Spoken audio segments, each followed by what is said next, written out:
Hi friends, welcome back to my YouTube channel Anita's living style.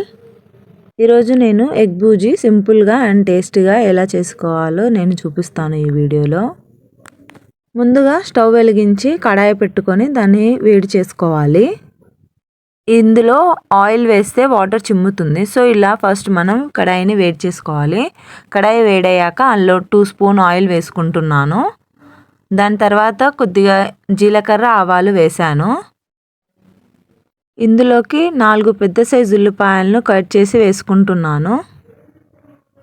Egg Buzi అంటేనే ఉల్లిపాయలు ఎక్కువగా use అవుతాయి. ఈ ఉల్లిపాయలను దూరగా వేయించుకోవాలి. ఇలా మధ్య మధ్యలో కలుపుకుంటూ దూరగా వేయించుకోవాలి. ఈ ఉల్లిపాయలు కొద్దిగా ఫ్రై అయ్యాక ఇందులోకి నేను ఇలా 2 నుంచి 3 మిరపకాయలు కోసి వేసుకుంటున్నాను. ఈ మిరపకాయలను కూడా మధ్య మధ్యలో కలుపుతూ మంచిగా ఫ్రై చేసుకోవాలి. ఇందులోకి ఒక 2 రెమ్మ కరివేపాకు వేసాను.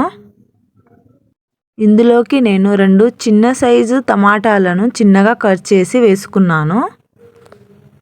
టేస్ట్ బాగుంటుంది. ఇలా మధ్య మధ్యలో కలుపుకుంటూ వేయించుకోవాలి.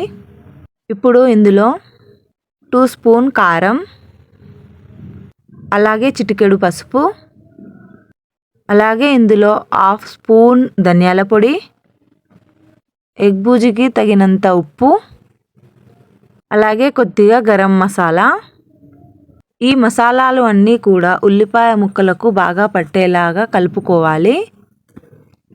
మసాలాలు అన్నీ బాగా ఉల్లిపాయల ముక్కలకు పడితే ఇక్కడ పచ్చి స్మెల్ రాకుండా ఉంటుంది. ఈ మొత్తం ఉల్లిపాయ మిశ్రమాన్ని ఈ ఆయిల్లోకి కుక్ చేసుకోవాలి. ఇలా మధ్య మధ్యలో కలుపుకుంటూ కుక్ చేయాలి. 5 మినిట్స్ బాగా వేపుకోవాలి. ఆయిల్లో బాగా కలిసిన తర్వాత ఆయిల్ ఇలా రిలీజ్ అవుతుంది. ఇప్పుడు ఈ ఉల్లిపాయ ముక్కల్లో నేను కోడిగుడ్లను పగలగొట్టి వేస్తున్నాను. ఈ కోడిగుడ్లు వేసే ముందు ఈ ఆనియన్స్లో కొద్దిగా గ్యాప్ని సెట్ చేసుకొని ఆ గ్యాప్లలో కోడిగుడ్లను వేస్తున్నాను. వేసిన వెంబడే ఈ కోడిగుడ్లను కలపకూడదు. కొద్దిసేపు ఈ కోడిగుడ్లు మగ్గాలి. ఒక 2 మినిట్స్ ఇట్లా కోడిగుడ్లు మగ్గిన తర్వాత బాగా కలుపుకుంటూ ఫ్రై చేసుకోవాలి. ఎగ్స్ వేసుకున్నాక ఉప్పు కారం వేసుకుంటే ఒక టేస్ట్ వస్తుంది. అలా కాకుండా ఎగ్స్ వేయకముందు మనం ఎలా అయితే ఉల్లిపాయల్లోకి ఉప్పు కారం వేసామో అలా వేసుకుంటే ఇంకొక టేస్ట్ వస్తుంది. కావాలంటే మీరు ఒకసారి ట్రై చేయండి. టేస్ట్ ఏది బాగుంటుందంటే నాకు తెలిసినంత వరకు ఎగ్స్ మనము వేయక ముందు ఉప్పు కారం వేసుకుంటే టేస్ట్ బాగుంటుంది.